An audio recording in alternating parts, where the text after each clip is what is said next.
आपको लग रहा है कि जो राजनीतिक दलों की चिंता वही चिंता है जो युवाओं की है?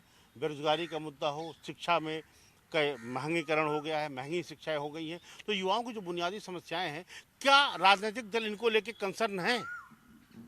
निश्चित रूप से देश के कई महत्वपूर्ण राजनीतिक दलों ने नौजवानों को सत्ता में रहते भ्रमित करने का षड्यंत्र रचा। सत्ता में नहीं रहते हुए भी वह लोग अपने संतानों के चिंता में देश के आम नौजवानों को अपना पिट्ठू बनाने का प्रयास कर रहे हैं। मैं सीधी बात कहूं तो कांग्रेस और मौजूदा विपक्ष के में बैठे राजनीतिक दलों ने देश के नौजवानों को ठगने का काम किया, दिग्भ्रमित करने का काम किया और अपनी अकर्मण्य संतानों को देश के ऊपर थोपने के लिए खेत में खुरपी चलाने वाले किसान और मजदूर के घर में पैदा होने वाले क्षमतावान नौजवानों के कॉस्ट पर अपने पुत्र और पुत्रियों को बढ़ाने का षड्यंत्र रचा, जिसको देश का नौजवान भली भांति समझ चुका है।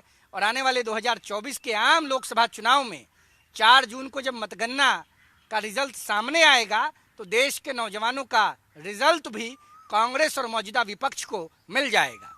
नहीं, तो आपको लग रहा है कौन सा वो मुद्दा है जो युवाओं के लिए सरकार ने कर दिया, पिछले 10 साल में मोदी जी ने कर दिया और वो उससे युवा बड़ा प्रभावित हो गया है, युवाओं को बड़ा फायदा मिला है सीधे तौर पे? चाहे रोजगार की बात आप कर रहे हो, चाहे एंटरप्रेन्योरशिप की बात कर रहे हो, आपको क्या लगता है कि क्या वो माइलस्टोन है जिसने युवाओं के मन में वो चेतना जगा दी है? देखिए, माइक्रो स्मॉल मीडियम एंटरप्रेन्योर के रूप में देश के नौजवानों को जितना प्रमोट देश की मौजूदा सरकार ने किया, प्रधानमंत्री मोदी जी का पूरा सोच देश के आम नौजवानों के लिए है। राजनीति में जिस प्रकार से शुचिता लाने का प्रयास माननीय प्रधानमंत्री ने किया, जिस प्रकार से देश के आम नौजवानों को लोकतांत्रिक संवैधानिक ढांचे में भी राजनीतिक तौर पर माननीय प्रधानमंत्री जी के द्वारा प्रमोट किया गया, कहां कांग्रेस पार्टी और विपक्ष के दलों ने किया? प्रधानमंत्री मोदी के लिए जहां पूरा भारत उनका परिवार है, वहां कांग्रेस के लिए कौन है परिवार? राहुल गांधी, प्रियंका गांधी, रॉबर्ट वाड्रा, कोई तुलना है क्या? उत्तर प्रदेश में जाइए तो एक परिवार, बिहार में जाइए तो लालू यादव का परिवार, तमिलनाडु में जाइए तो करुणानिधि जी का परिवार, हरियाणा में जाइए तो हुड्डा साहब का परिवार, जम्मू कश्मीर में जाइए तो मुफ्ती साहिबा और उधर अब्दुल्ला साहब। हो क्या रहा है?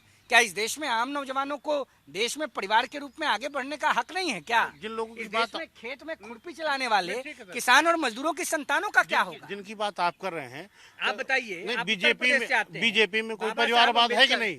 बीजेपी में कोई परिवारवाद है कि नहीं? दल विशेष पर बात नहीं कर रहे हैं। वो तो परिवारवाद की बात करी तो आप बीजेपी के, आप जिस तरह से बताया लेकर के उत्तर से दक्षिण तक बीजेपी के परिवारवाद को आप बताए सर। आपको स्पष्ट बता रहा हूं। ठीक है, बीजेपी में कहाँ है परिवारवाद? प्रधानमंत्री जी के पिताजी देश में प्रधानमंत्री थे क्या? देश के माननीय गृह मंत्री जी के पिताजी देश में गृह मंत्री थे क्या? नहीं ना थे। अच्छा। इस एजेंडे पर बात कीजिए अखिलेश भाई, आप देश के बड़े पत्रकार हैं और मैं भारतीय जनता पार्टी या कांग्रेस या किसी अन्य पार्टी का प्रवक्ता या कार्यकर्ता नहीं हूँ। रोहित जी, जब आप बात कर रहे हैं, निष्पक्ष होकर कह रहे हैं, तब आप उंगली उठाएंगे चिराग पासवान पे भी, तब आप उंगली उठाएंगे पंकज सिंह पे भी, तब आप उंगली उठाएंगे अनुराग सिंह पे भी। मैं आपसे निश्चित रूप से निष्पक्ष होकर बात कर रहा हूँ। चिराग पासवान को देखिए, माननीय रामविलास पासवान जी के साथ काम हमने किया। रामविलास जी आज दुनिया में नहीं है, लगातार चिराग जी ने बिहार में घूम घूम कर काम किया।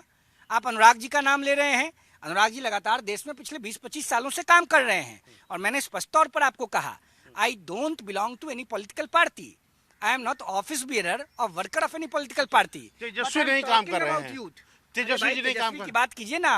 तेजस्वी 2015 में विधानसभा का चुनाव लड़ते हैं लालू यादव के पुत्र के रूप में और जीत के आते हैं, सीधे डिप्टी सीएम का शपथ लेते हैं। क्या उन्होंने काम नहीं किया? क्या काम किया? अच्छा, क्या काम किया? स्टेडियम में पानी पिला रहे थे, स्टेडियम में पानी पिलाते पिलाते ना बॉलर बन पाए ना बैट्समैन बन पाए, सीधे राघोपुर चले गए, लालू जी की कृपा से एमएलए बने और डिप्टी सीएम बन गए। अच्छा, अब आप आइए देश के मूल एजेंडे पर हम बात करें। देश का जो मूल एजेंडा है भ्रष्टाचार, कांग्रेस पार्टी के शासन में रोज भ्रष्टाचार का एक चिट्ठा निकलता था। देश की जनता जज कर रही है ना। आप एक जर्नलिस्ट हैं, मैं स्वयं आपको 20 साल से जानता हूं, आप 30 सालों से ज्यादा समय से पत्रकारिता में हैं। आप बताइए ना, देश में पिछले 10 साल से जो सरकार काम कर रही है, एक भ्रष्टाचार का पर्चा देश की जनता के सामने आया? कांग्रेस पार्टी में इतने बड़े बड़े वकील, इतने बड़े बड़े राजनेता, इतने बड़े बड़े इंटरनेशनल रिलेशंस रखने वाले लोग हैं, किसी ने एक पर्चा निकालने का कोई बता सकता है क्या? देश में कोई भ्रष्टाचार हुआ क्या? मैं देश का आम नागरिक हूँ, मैं किसी पार्टी का कार्यकर्ता और नेता नहीं हूँ, लेकिन मुझे गर्व हो रहा है कि आज देश में एक ऐसी सरकार है जहां भ्रष्टाचार का कोई दाग नहीं है। ठीक है। आज चाइना और अमेरिका जब G20 का समिट हो रहा था, राजघाट पर जब मोदी जी बापू की समाधि पर चल रहे थे, तो अमेरिका और चाइना के राष्ट्राध्यक्ष तो नहीं आए थे, लेकिन अमेरिका के राष्ट्राध्यक्ष देश और दुनिया के कई राष्ट्राध्यक्षों के साथ मोदी जी के पीछे चल रहे थे। लगा कि भारत भाग्य विधाता फिर से खड़ा हो उठा है।